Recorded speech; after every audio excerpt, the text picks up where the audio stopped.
안녕하세요. 올드스토리입니다.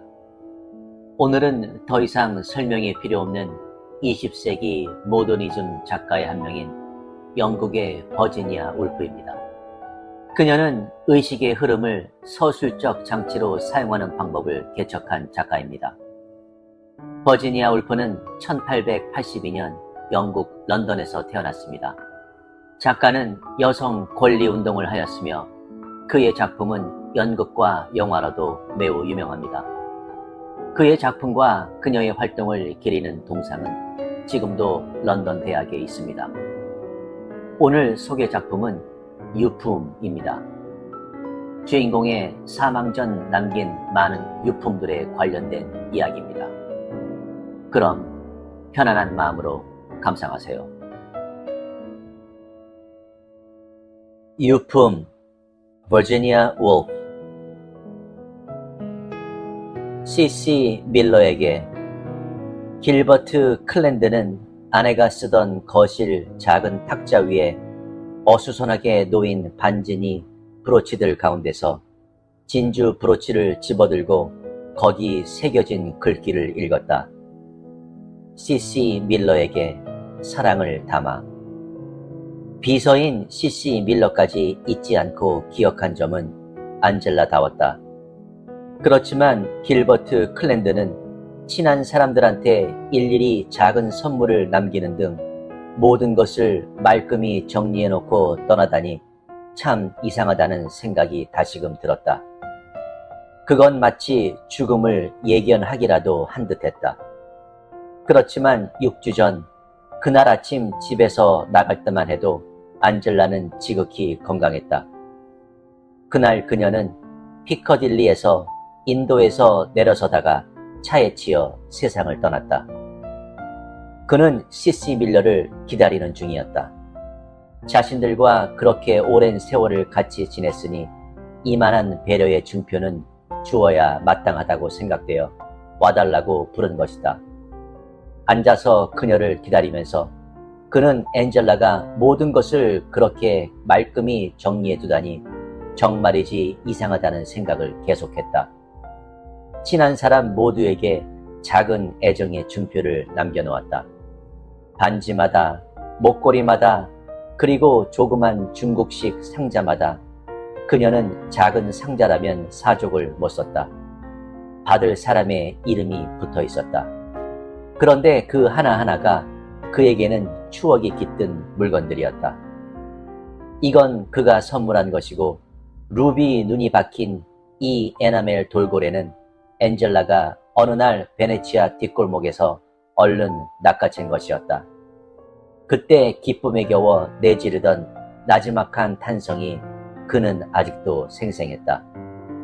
물론 그에게는 특별히 무얼 남겨놓지 않았다.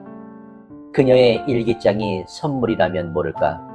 초록색 가죽으로 장정된 15권의 작은 일기장이 그의 등 뒤 그녀가 글 쓸 때 사용하던 탁자 위에 쌓여 있었다.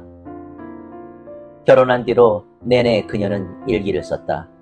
그로서는 말다툼이라고 하기도 못하고 가벼운 승강이라고나 할 아주 드물었던 그들 사이의 일들 일부가 저 일기장 때문이었다.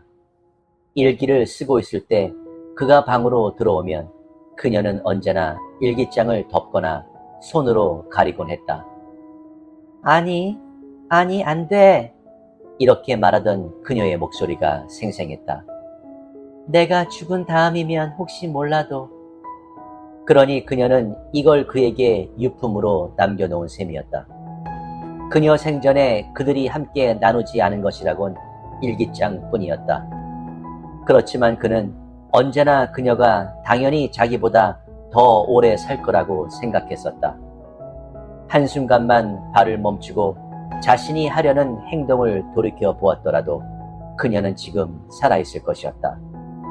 하지만 그녀는 인도에서 곧장 차도로 내려섰다고 그 차 운전자는 신문에서 말했다. 차를 멈출 여유를 전혀 주지 않았다고. 이 대목에서 현관에서 사람들 목소리가 들려와 그는 생각을 멈추었다. 밀러 양입니다. 하녀가 말했다. 그녀가 들어왔다. 이제껏 그는 그녀만 따로 본 적이 없었고 눈물 흘리는 모습을 본 적도 물론 없었다. 그녀는 대단히 비통한 모습이었는데 이상한 일도 아니었다. 엔젤라는 그녀에게 단순한 고용주 그 이상의 존재였다. 다정한 벗이었던 것이다.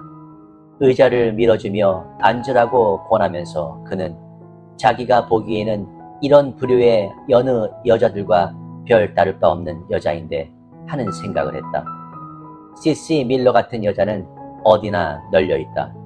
검은 옷에 서류 가방을 든 우중충하고 조그만 여자들. 그렇지만 엔젤라는 빼어난 연민의 재능을 발휘하여 시시 밀러한테서 온갖 자질을 찾아냈다. 분별력이 뛰어나며 대단히 입이 무거우며 정말 믿을 만한 사람이어서 뭐든지 털어놓고 말해도 된다 등등. 밀러 양은 처음엔 아무 말도 하지 못했다. 그냥 자리에 앉은 채 손수건으로 눈가를 훔쳐낼 뿐이었다. 그러다가 간신히 입을 열었다. 죄송합니다, 클랜든 씨. 그는 대답을 웅얼거렸다. 물론 이해한다. 너무나 당연하다. 내 아내가 당신한테 어떤 존재였는지 충분히 짐작한다. 여기서 일하면서 정말 행복했어요. 그녀는 이렇게 말하며 사방을 둘러보았다. 그녀의 눈길이 그의 뒤편 필기용 탁자에 머물렀다. 그들은 바로 이 방에서 작업을 했던 것이다. 그녀와 엔젤라 둘이서 엔젤라에게는 유명 정치인의 아내로서 감당해야 할 이런저런 의무가 있었다. 그의 정치인 경력에 가장 큰 도움을 준 존재도 그녀였다. 그는 아내와 시시가 저 탁자에 앉아있는 모습, 시시가 타자기 앞에 앉아서 아내가 불러주는 편지를 받아치는 모습을 자주 보았다. 밀러 양도 필시 그 생각을 떠올리고 있을 것이다. 이제 그는 아내가 그녀에게 남긴 브로치를 건네주기만 하면 되었다. 브로치는 좀 어울리지 않는 선물 같았다. 얼마간의 돈이나 아니면 차라리 타자기를 주는 편이 더 나았을 것이다.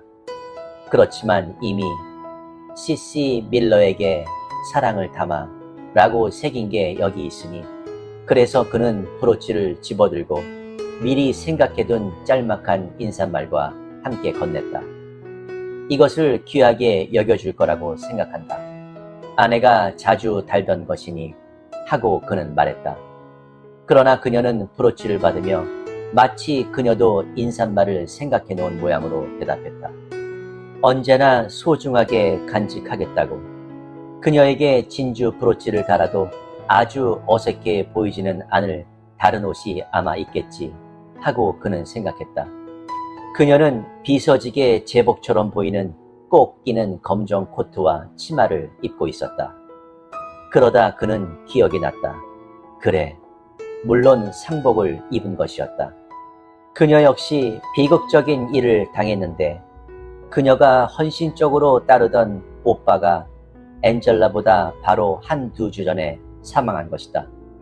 무슨 사고라도 했던가? 기억나는 것은 자기한테 그 이야기를 하던 엔젤라의 모습뿐이었다. 연민에 뛰어난 재능을 지닌 엔젤라는 굉장히 속상해했다.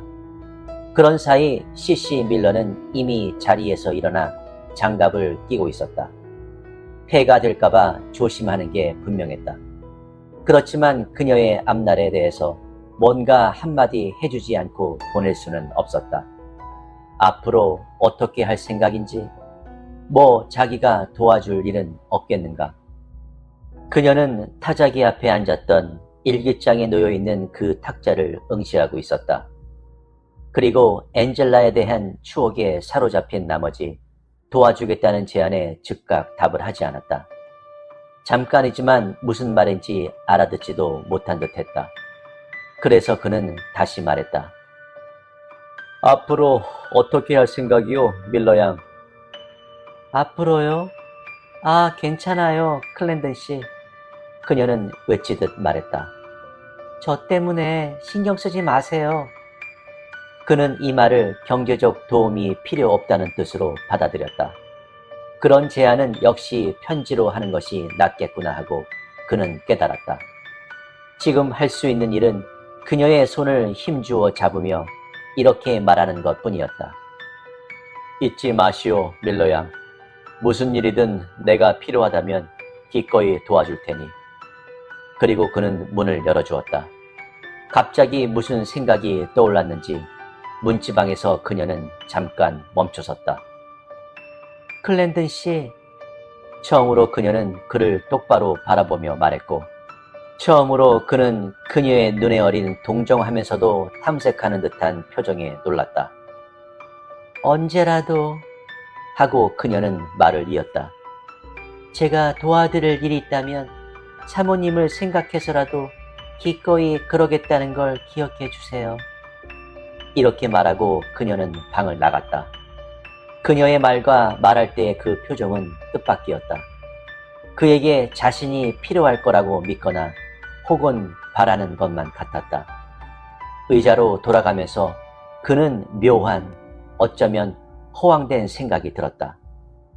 자기로서는 제대로 눈여겨본 적도 없었는데 소설가들이 말하듯 혹시라도 그 여러 해 동안 자기한테 연정을 품어온 것인가?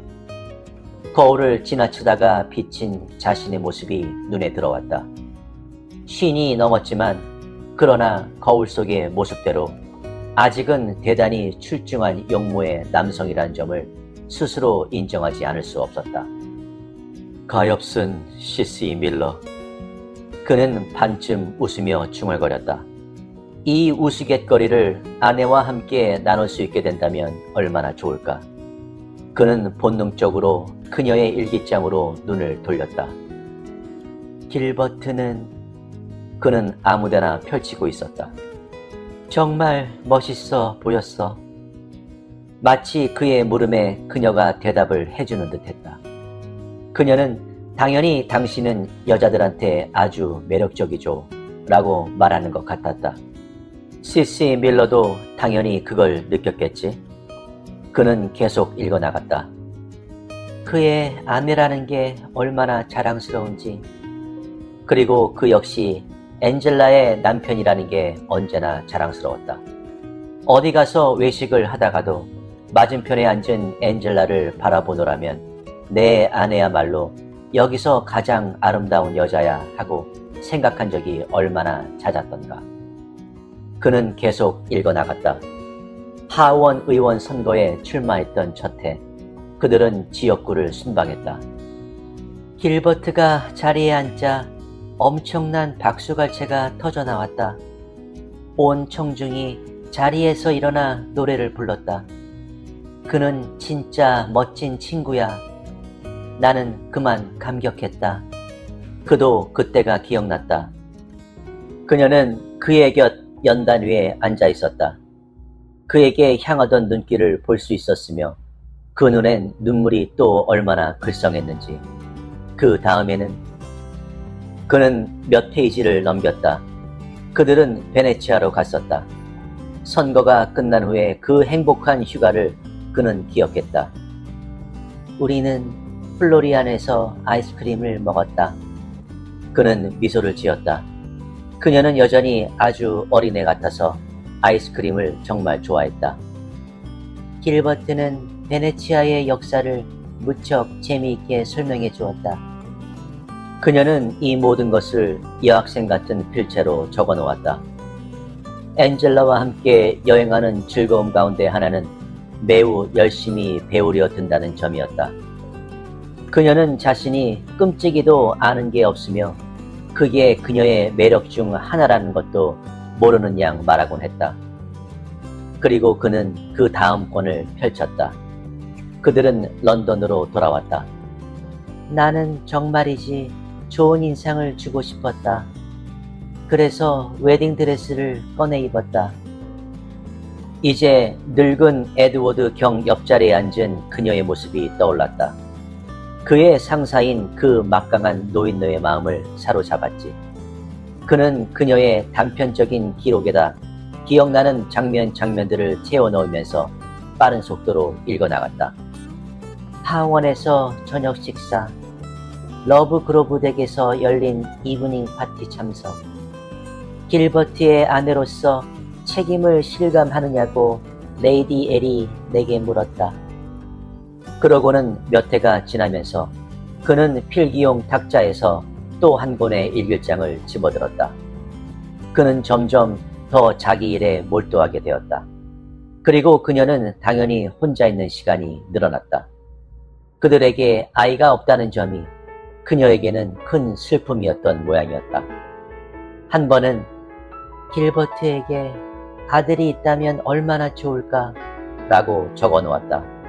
이상하게도 그 자신은 자식이 없어서 아쉬운 마음이 별로 없었다. 지금 이대로도 인생은 너무나 충만하고 너무나 풍요했다. 그해 그에게 행정부의 작은 직책이 주어졌다. 작은 직책일 뿐이었지만 그녀는 이렇게 토를 달았다. 나는 이제 그가 수상이 될 것이라고 확신한다. 글쎄, 일이 달리 풀렸더라면 그렇게 될 수 있었는지도 모른다. 그는 여기서 잠시 읽기를 멈추고 그렇게 될 수 있었을지도 몰랐을 일들을 떠올렸다. 정치는 도박이다 하고 그는 생각했다. 그렇지만 게임은 아직 끝나지 않았다.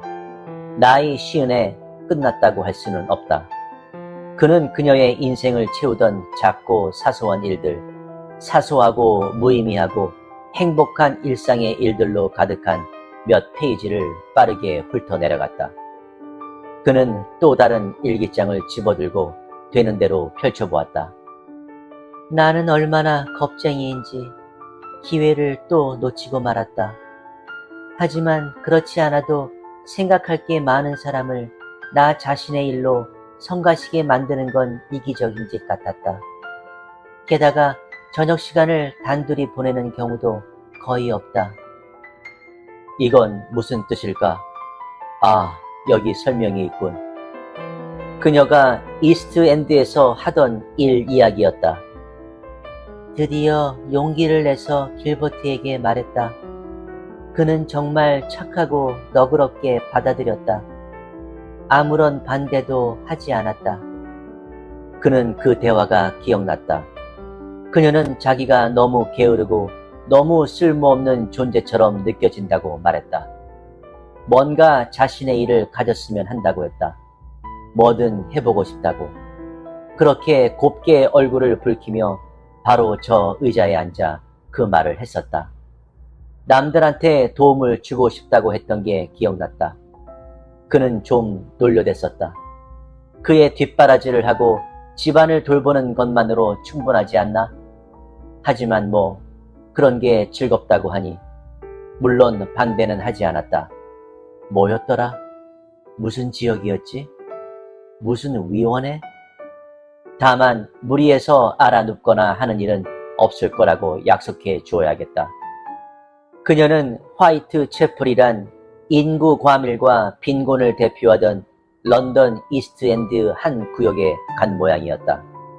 그럴 때 그녀가 입던 옷을 그가 얼마나 보기 싫어했는지 기억이 났다. 그렇지만 그녀는 그 일을 매우 진지하게 여긴 모양이었다. 일기장은 이런 내용들로 가득했다. 존스 부인을 만났다. 자식이 열이나 된다. 남편은 사고로 한쪽 팔을 잃었다. 릴리에게 일자리를 구해주려고 최선을 다했다. 그는 건너뛰었다. 그의 이름이 등장하는 빈도가 줄어들었다. 그의 관심도 시들해졌다. 어떤 내용들은 그로서는 이해하기 힘들었다.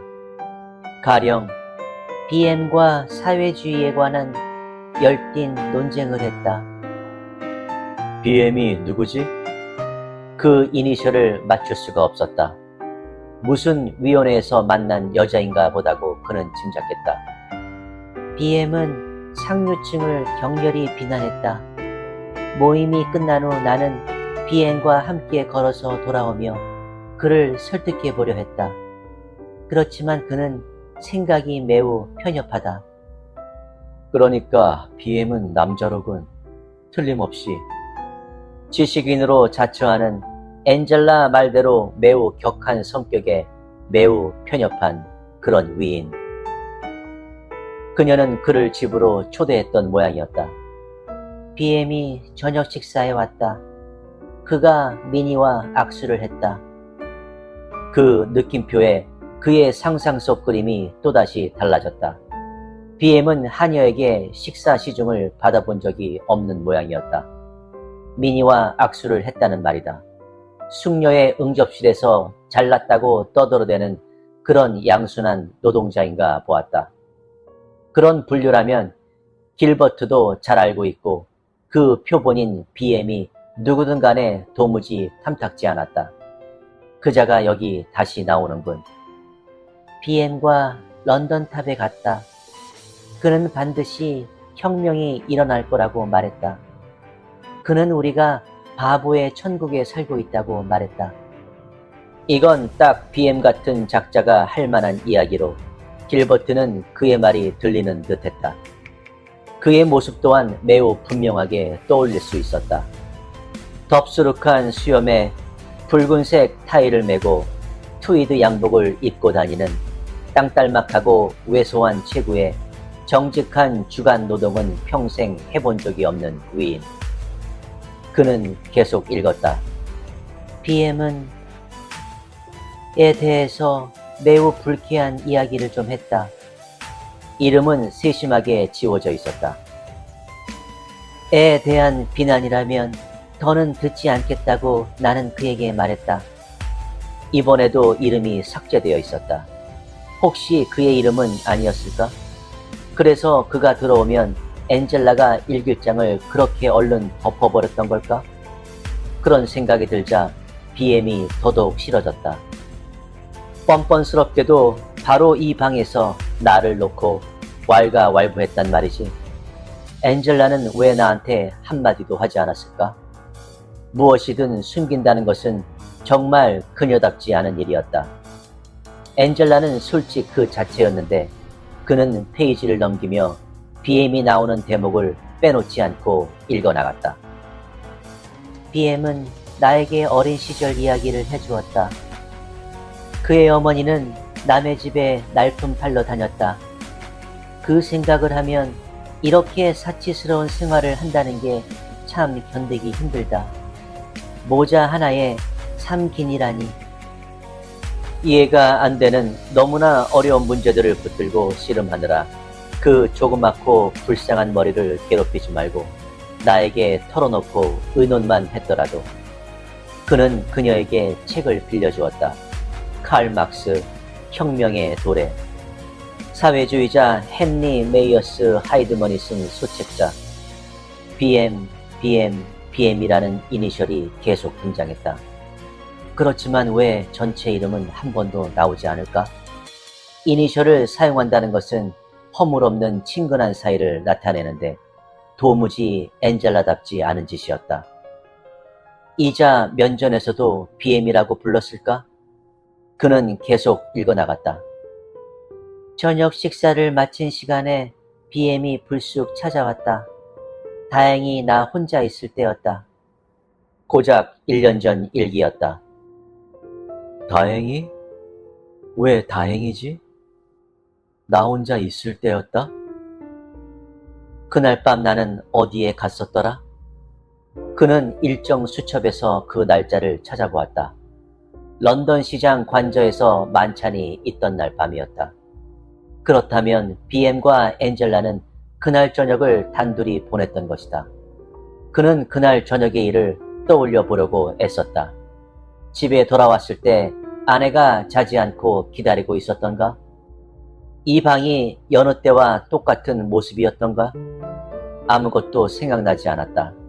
시장 관저 만찬에서 자기가 했던 연설 말고는 전혀 아무것도. 그는 뭐가 어찌된 영문인지 점점 더 알 수 없어졌다. 아내가 모르는 남자를 혼자서 맞아들였다니. 어쩌면 다음 권을 보면 설명이 나올지도 모른다. 급히 그는 마지막 일기장, 세상을 떠나 그녀가 다 채우지 못한 그 일기장을 집어들었다. 바로 첫 페이지부터 그 빌어먹을 작자가 다시 등장했다. BM과 단둘이 저녁을 먹었다. 그는 매우 초조했다. 그는 이제 우리가 서로를 이해할 때가 되었다고 말했다. 나는 그를 설득해 보려고 했다. 그러나 그는 들으려 하지 않았다. 그는 위협하는 말로 만일 내가 끝내 그 페이지의 나머지 부분은 다 지워져 있었다. 그녀의 그 페이지에 온통 이집트, 이집트, 이집트라고 적어 놓았다. 그는 한마디도 알아먹을 수 없었다. 그렇지만 단 하나는 해석해낼 수 있었다. 이 불안당 같은 놈이 그녀에게 애인이 되어달라고 한 것이었다. 그의 방에서 단둘이서. 길버트 클랜던의 얼굴에 피가 확 몰렸다. 그는 급히 페이지를 넘겼다. 뭐라고 답했을까? 이제 이니셜은 나오지 않았다. 이제는 그저 그라고 적고 있었다. 그가 다시 찾아왔다. 나는 그에게 아무 결론도 내리지 못했다고 말했다. 나한테서 떠나달라고 간청했다. 바로 이 내 집으로 그녀에게 함부로 쳐들어왔었다는 거다. 그렇지만 왜 내겐 아무 말도 하지 않았지? 어떻게 한순간이라도 망설일 수가 있단 말이지? 그 다음에는 나는 그에게 편지를 썼다. 그러곤 몇 페이지가 비어 있었다. 그런 다음 내 편지에 무응답. 그러고는 또 텅 빈 몇 페이지. 그 다음에 이렇게. 그는 그가 위협하던 대로 했다. 그런 후엔 뭐라고 적혀있지? 그는 책장을 연달아 넘겼다. 모두 비어 있었다. 그러나 거기 죽기 바로 하루 전 이렇게 적혀 있었다. 나도 그렇게 할 용기가 있을까? 그게 끝이었다. 길버트 클랜드는 일기장을 스르르 바닥에 떨어뜨렸다. 그의 앞에 그녀의 모습을 떠올렸다. 그녀가 피커들리 광장 인도 위에 서 있다. 눈은 뭔가를 응시하고 주먹은 꼭 쥐고 있다. 여기 자동차가 다가온다. 그는 참을 수가 없었다. 진실을 알아야만 했다. 그는 성큼성큼 전화기로 다가갔다. 밀러 양. 침묵이 흘렀다. 그러나 방 안에서 누군가 움직이는 기척이 들려왔다. CC 밀러입니다. 마침내 전화를 받는 그녀의 목소리가 들려왔다. 그는 병력같이 고함을 쳤다. BM이 누구요? 그녀의 벽난로 위에서 째각거리는 싸구려 시계소리가 들려오고 이어서 길게 내쉬는 한숨소리. 그리고 마침내 그녀가 말했다. 제 오빠입니다. 그 오빠가 맞구나. 자살했다는 그 오빠. 제가 설명드려야 할 게 있을지요? 하고 묻는 CC 밀러의 말소리가 들려왔다. 없소. 그는 소리쳤다. 없단 말이오. 그도 자기에게 남겨진 유품을 받은 셈이었다. 그녀는 그에게 진실을 말해주었다. 그녀는 애인과 다시 결합하기 위해 인도에서 내려섰던 것이었다. 남편인 그로부터 벗어나기 위해 인도에서 내려섰던 것이었다.